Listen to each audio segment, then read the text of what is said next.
నమస్కారం ఈటీవీ 360కి స్వాగతం. ముందుగా ప్రధాన అంశాలు.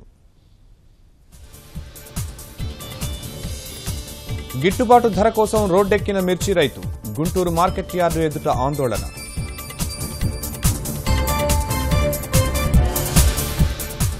ఆరో రోజు నిలిచిపోయిన లారీలు. సమ్మెకు పెట్రో ట్యాంకర్ల సంఘం మద్దతు.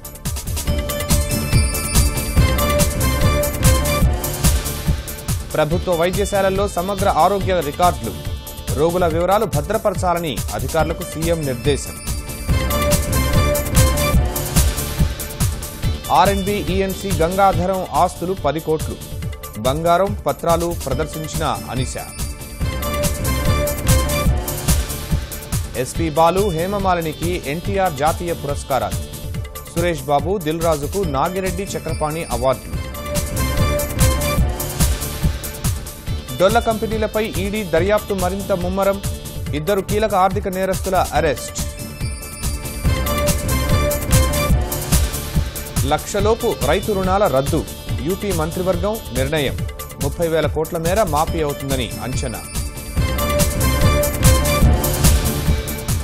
కోదండరాముని కళ్యాణానికి ఆలయాలు ముస్తాబ్. భద్రాద్రిలో ఘనంగా ఏర్పాటు.